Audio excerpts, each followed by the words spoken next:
Hello guys, i-flex ko lamang yung itsura ng bahay namin nung mga wala pa talaga kaming maibiling gamit. At yan, tingnan nyo naman, ganyan lang siya kasimple. Maayos na yan sa amin actually, napakaganda na yan dahil mas maganda talagang tumira kapag sariling bahay. Pero yan, unti-unting napaganda at biglang naging isang magic yung nangyari. And hindi ko rin in-expect na lahat ng bagay na gusto kong makamit ay makakamit ko sa isang iglap lamang. At yan, tingnan nyo naman guys, ito yung simpleng bahay namin dati na hindi pa talaga uso ang aesthetic. And then, tignan nyo naman guys kung ano ang binago dito sa loob ng bahay namin. At hindi ko rin nga alam or kung paano na-achieve ang isang magandang bahay na to na parang nasa hotel ka na lang talaga. Charot. Pero kidding aside, napakalaki ng thankful ko dahil na-achieve ko yung ganitong klase ng bahay. At tingnan nyo naman at sobrang ganda, sobrang aliwalas na niyang tingnan. Ibang-iba kaysa dati.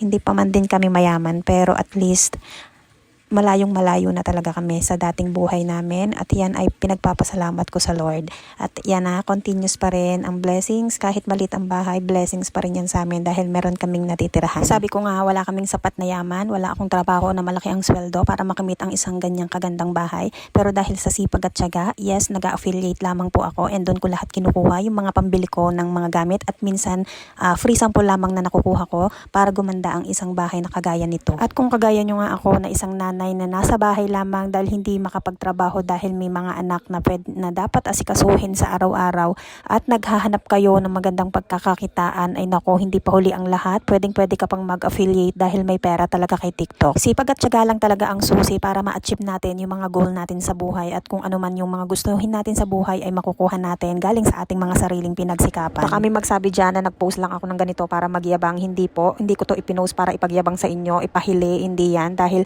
pinost ko to para ma-inspire kayo na kahit walang-wala rin kayo, ma-achieve nyo yan sa sipag at tiyaga ninyo. Yun lang guys, sana na-inspire kayo at alam ko this 2026 ma-achieve nyo rin ang gusto ninyo sa inyong buhay.